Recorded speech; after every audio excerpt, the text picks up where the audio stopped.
ছিলেন এক পরিবারের কুলদেবতা।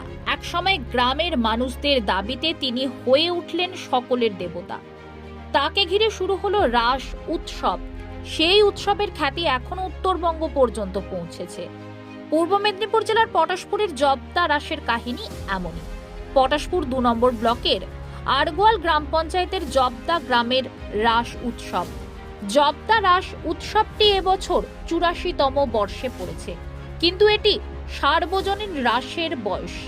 তার বহু বছর আগে থেকে ব্রজবল্লভপুরের মদন মোহনকে ঘিরে রাস উৎসব শুরু হয়ে গিয়েছিল।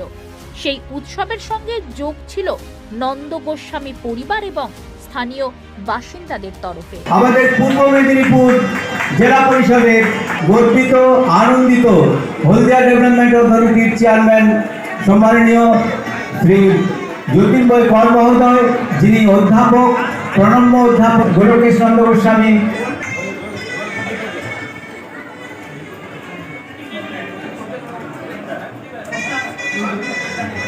ম্যারাথন দৌড় প্রতিযোগিতা হয়েছে একটি মহিলা বিভাগ।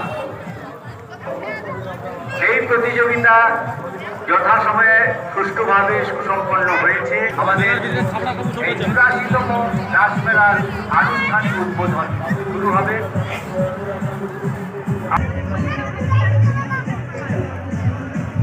আগামী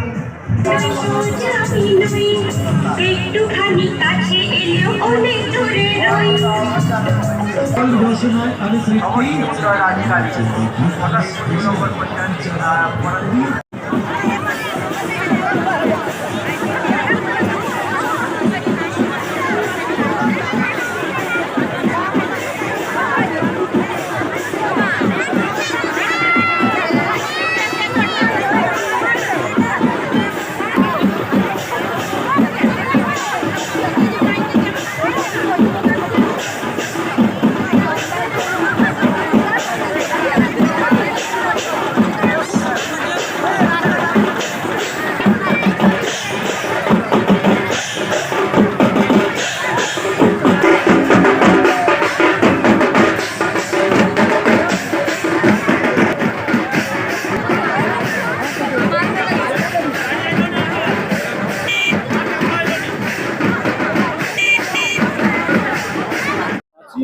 ঐতিহ্যবাহী রাস উৎসবের আজ উদ্বোধন হলো। বছরের এই রাস উৎসব এবং আগামী কয়েকদিন কি কি অনুষ্ঠান আছে? আমাদের ৮৪তম বর্ষে জব্দা সার্বজনীন রাসমেলা আজকের শুভ সূচনা হলো রাস পূর্ণিমার পূর্ণ লগ্নে। আজ থেকে ১৪ই নভেম্বর পর্যন্ত এই রাসমেলা চলবে। এই রাসমেলা সম্বন্ধে ইতিহাস বা এখানকার গোস্বামীদের কিছু মানুষ, বিদেশি মানুষ, তারা শ্রী শ্রী মদন মোহনজিকে নিয়ে রাস উৎসবের সূচনা করেছিলেন। এক প্রকার কয়েকটি গ্রামের মানুষজন ভিক্ষাবৃত্তি করে চাল কালেকশন করে এখানে কীর্তনের আসর বসাতেন। সেই থেকে রাসের সূচনা, এবং সেটা পরবর্তী সময় বলাইচাঁদ নন্দ গোস্বামী, কল্যাণ মাইতি এদের হাত ধরে আজকে বৃহৎ তিলোত্তমায় পরিণত। আমাদের এই মেলাতে প্রায় গড় ৫০,০০০ মানুষ পার ডে উপস্থিত হন।